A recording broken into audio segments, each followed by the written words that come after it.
Abril de 1982, en las aguas heladas del Atlántico Sur, a unas 200 millas náuticas al noreste de la isla San Pedro, nuestro bastión en las Georgias del Sur. El capitán de corbeta Fernando Ábalos, comandante del submarino Ara San Luis, se encontraba en la torreta, con la mirada perdida en la inmensidad de una noche sin luna. Su reloj marcaba las 3:47 de la madrugada. La oscuridad era un manto espeso, casi sólido, y el mar, un gigante de aceite negro que respiraba con una calma siniestra. Hacía exactamente 22 minutos que el S-32 había emergido con sigilo, una sombra de acero en la noche, para una operación tan vital como peligrosa, ventilar el aire viciado del interior y recargar sus exhaustas baterías eléctricas usando sus motores diésel. Era un procedimiento de manual, una rutina que su tripulación había ejecutado con precisión germánica cientos de veces en ejercicios. Pero esto no era un ejercicio. Esto era la guerra. El vigía, un joven cabo con ojos agudos como los de un albatros, rompió el silencio con la voz contenida que impone la tensión. Cielos cubiertos, mi capitán. Sin contactos visuales. Todo tranquilo en superficie. Ábalos asintió, el vaho de su aliento disolviéndose en el aire gélido.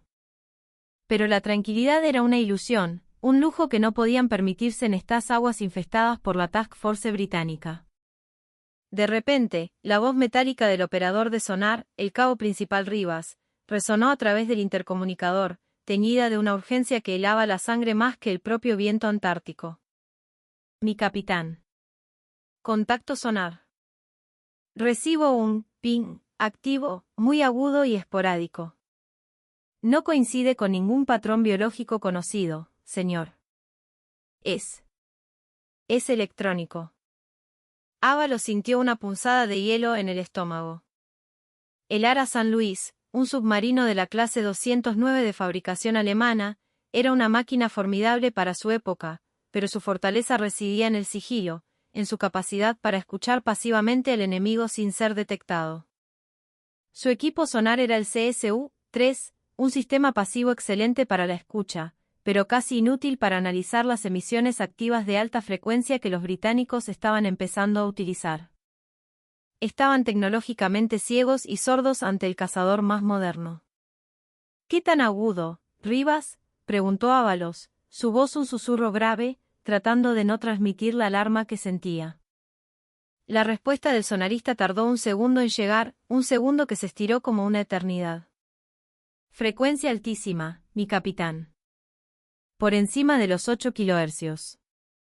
Nuestro equipo apenas lo registra como un chasquido. Es como intentar escuchar el chillido de un murciélago con el oído desnudo. Pero está ahí afuera.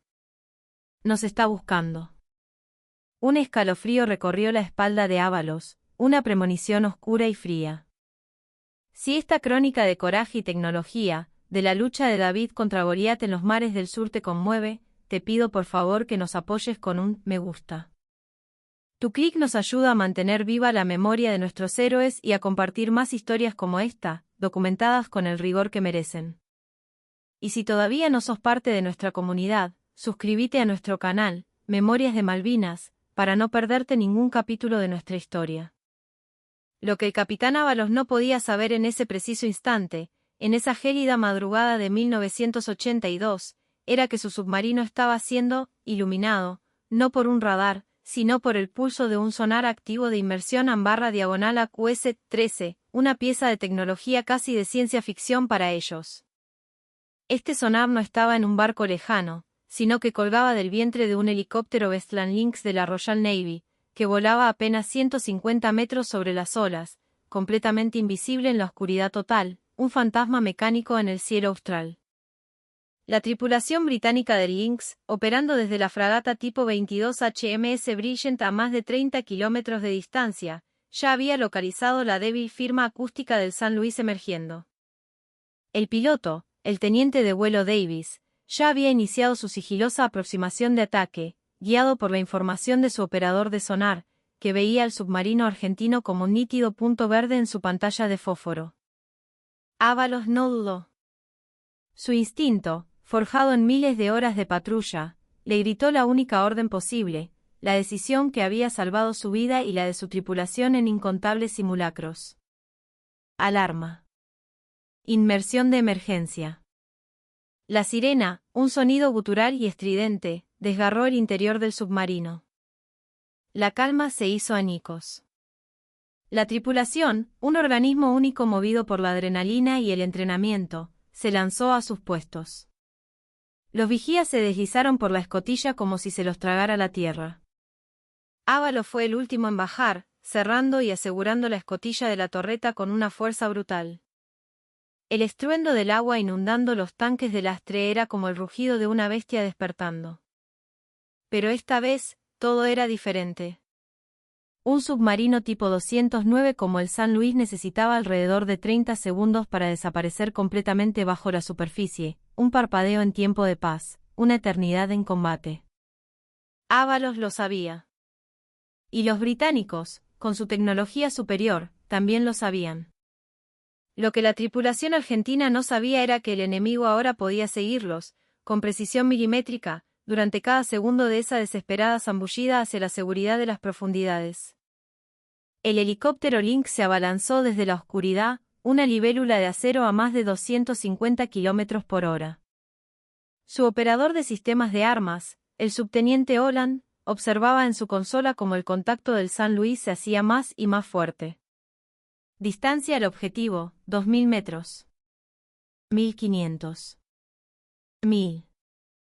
Tono de adquisición positivo. El torpedo tiene el blanco. A 700 metros de distancia, con el submarino argentino aún en la superficie, su torreta a punto de ser engullida por las olas, Holland presionó un botón rojo. Del costado del helicóptero se desprendió un objeto cilíndrico y amarillento, un torpedo antisubmarino Mark 46. No era una carga de profundidad, no era un arma tonta. Era un cazador inteligente, autoguiado.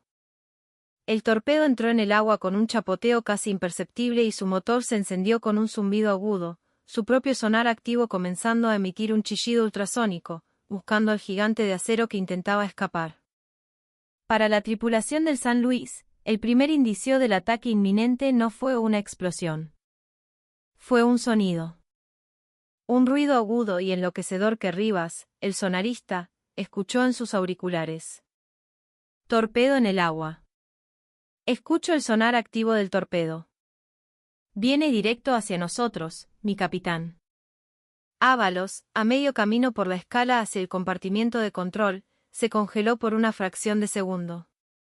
La luz roja de la alarma de inmersión bañaba su rostro en un resplandor infernal. Miró hacia arriba, hacia la escotilla sellada, como si pudiera ver a través del acero y el agua al depredador que se cernía sobre ellos. No tuvo tiempo de gritar una orden más. El torpedo Mark 46, de 324 milímetros de diámetro y cargado con 44 kilos de explosivo PBXN-103, no necesitaba golpear directamente el casco. Estaba diseñado para ser más letal. Su espoleta de proximidad magnética lo hizo detonar exactamente debajo de la sala de máquinas del submarino, a unos 3 metros del casco de presión, justo cuando el San Luis alcanzaba los 15 metros de profundidad en su inmersión desesperada. La explosión fue de una violencia inimaginable. La onda de choque, una pared de energía invisible, viajó a través del agua a más de 1500 metros por segundo, golpeando el casco de presión HY-80 del San Luis con una fuerza de miles de atmósferas. Las planchas de acero de alta resistencia, diseñadas para soportar las profundidades del océano, se abollaron hacia adentro como si fueran de hojalata. Dentro del submarino, la tripulación experimentó el infierno en la tierra. Los marineros en la sala de máquinas y el compartimiento de torpedos de popa murieron en un instante, sus cuerpos literalmente pulverizados por la brutal onda de choque que atravesó el casco. Otros, en compartimentos más alejados, fueron proyectados como muñecos de trapo contra los mamparos de acero y las consolas, muriendo por el impacto antes de entender qué estaba pasando. Los manómetros y los diales de cristal explotaron, lanzando una lluvia de fragmentos afilados en todas direcciones. Las luces parpadearon y se extinguieron, sumiendo el interior en una oscuridad total, rota solo por las chispas de los cortocircuitos. El agua helada del Atlántico Sur comenzó a entrar a raudales, no como una fuga, sino como chorros a alta presión que cortaban el metal y la carne con la misma facilidad, silbando en la oscuridad. Ábalos, todavía aferrado a la escalera de la sala de comando, sintió que el submarino se inclinaba violentamente por la popa, hundiéndose como una piedra. El ángulo aumentó de forma vertiginosa, 15 grados, 25, 35. Intentó gritar órdenes a través del intercomunicador, pero el sistema estaba muerto. Trató de llegar a la sala de control, pero el agua ya le llegaba a la cintura y la inclinación era demasiado pronunciada para mantenerse en pie. En medio del rugido ensordecedor del agua y el chirrido del metal torturado, escuchó los gritos ahogados de sus hombres. 44 almas, la mayoría muchachos que no superaban los 22 años, muchos en su primera y única patrulla de guerra. Un segundo torpedo, lanzado en rápida sucesión por el Lynx, impactó cerca de la proa, rematando al submarino herido de muerte. La detonación reventó los tubos lanzatorpedos delanteros y el casco de presión finalmente cedió por completo, con un gemido metálico profundo y prolongado que los operadores de sonar enemigos describirían más tarde en sus informes como el llanto de una ballena moribunda. El Ara San Luis se precipitó hacia el abismo del Atlántico Sur a una velocidad aterradora. A 200 metros de profundidad, la presión externa aplastó las secciones de proa y popa.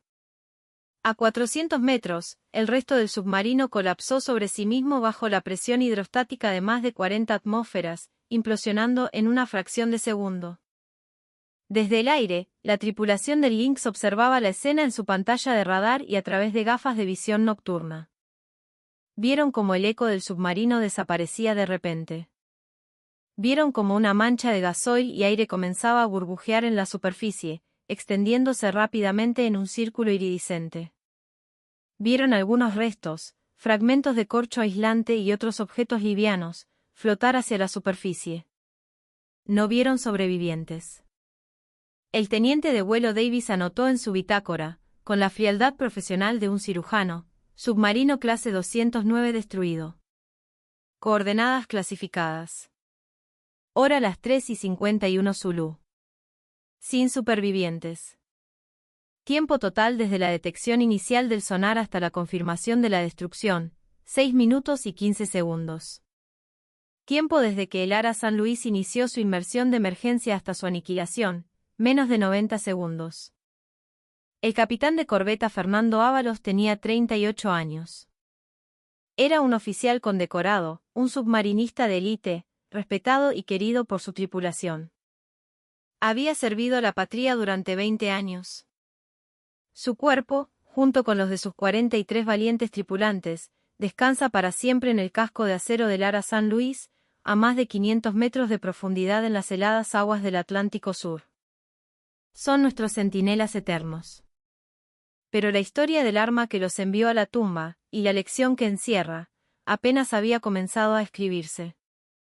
La combinación del sonar de inmersión del helicóptero Lynx y el torpedo autoguiado Mark 46 fue un sistema de armas revolucionario, un salto cuántico en la guerra antisubmarina. La Armada Argentina sabía, en teoría, que tales tecnologías existían, pero nuestros mandos habían subestimado gravemente la velocidad y la eficacia con que los británicos podían desplegarlas en el teatro de operaciones. Nuestros propios científicos e ingenieros navales habían concluido que desarrollar contramedidas efectivas contra torpedos inteligentes requeriría una inversión y un tiempo de desarrollo que el país, en ese momento, no podía permitirse. Estábamos trágicamente equivocados. Los británicos no solo habían perfeccionado estas armas, sino que las habían integrado en un sistema letal. El helicóptero actuaba como un perro de caza ágil y de largo alcance, mientras que la fragata nodriza coordinaba el ataque desde la distancia, utilizando enlaces de datos y computadoras. El submarino, nuestro lobo solitario, no tenía dónde esconderse. El impacto de esta superioridad tecnológica fue inmediato y catastrófico para las operaciones de nuestra Armada. Antes de abril de 1982, nuestros submarinos operaban bajo la doctrina de que la noche y las malas condiciones meteorológicas eran sus mejores aliados, permitiéndoles emerger para recargar baterías con relativa seguridad. Después de las primeras semanas del conflicto, la noche se convirtió en una trampa mortal. Los sonares activos de alta frecuencia y los torpedos inteligentes operaban con la misma eficacia en la oscuridad total o en medio de una tormenta. Los comandantes de nuestros submarinos, como Ábalos, se encontraban en una situación imposible. No podían recibir una advertencia fiable de que estaban siendo cazados. Para cuando el sonarista detectaba el ping de un torpedo en el agua, ya era demasiado tarde para cualquier maniobra evasiva. Las estadísticas cuentan la brutal historia. En el transcurso del conflicto de 74 días, la amenaza constante de los sistemas ASW, Anti-Submarine Warfare, británicos neutralizó efectivamente a nuestra fuerza de submarinos, considerada una de las mayores amenazas para la Task Force. Decenas de ataques fueron lanzados contra el Ara San Luis y el Ara Salta. Si bien el San Luis, en su heroica patrulla real, logró evadir todos los ataques y regresar a puerto, esta historia hipotética ilustra la delgada línea entre la supervivencia y la aniquilación a la que se enfrentaron, un reflejo de la pérdida de tantos otros compatriotas. La superioridad ASW británica creó una zona de exclusión de facto mucho más efectiva que cualquier declaración política. El impacto psicológico en nuestras tripulaciones fue igualmente devastador. Los comandantes comenzaron a reportar una sensación de vulnerabilidad absoluta. No podían operar en superficie de día por la aviación y los satélites. Ahora, tampoco podían hacerlo de noche por los helicópteros y las fragatas. No podían recargar baterías con seguridad. No podían acercarse a la flota enemiga para atacar. El almirante Jorge Anaya, comandante en jefe de la Armada, reconoció en informes posteriores al conflicto que la capacidad antisubmarina del enemigo superó nuestras previsiones y limitó severamente nuestras opciones estratégicas. La Armada, después del hundimiento del crucero Ara General Belgrano, se vio efectivamente confinada a aguas costeras, dejando la lucha a la Fuerza Aérea y al Ejército en las islas. Habíamos perdido el control del mar.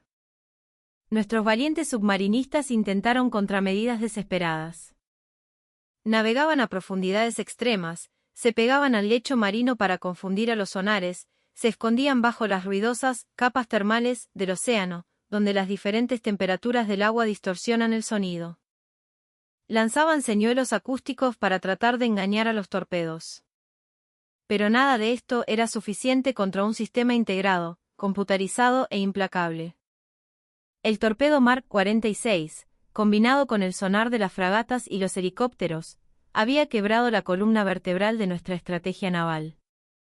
La esperanza de vida operacional de un submarino en la zona de exclusión se medía en horas, no en días. De cada 10 misiones de ataque planeadas, quizás una tenía una probabilidad remota de éxito. Al final de la guerra, de los 2 submarinos tipo 209 con los que contábamos, uno había pasado la mayor parte del conflicto en reparaciones y el otro, el San Luis, había sobrevivido a una cacería implacable, un testimonio del coraje y la habilidad de su tripulación, pero también un caso excepcional que confirmaba la regla de la abrumadora superioridad británica. Pero existe una ironía final y dolorosa en esta historia. La Armada Argentina tuvo acceso a informes de inteligencia sobre la tecnología ASW de la OTAN mucho antes de que se iniciara el conflicto. En la década de los 70, nuestros agregados navales en Europa y Estados Unidos enviaron informes detallados sobre el desarrollo de helicópteros ASW, sonares de baja frecuencia y torpedos autoguiados. Advirtieron que nuestros submarinos, aunque modernos, corrían el riesgo de quedar obsoletos frente a estas nuevas amenazas. El alto mando de la época, inmerso en la inestabilidad política interna y con un presupuesto de defensa limitado, consideró que estas advertencias eran exageradas o se referían a un futuro lejano.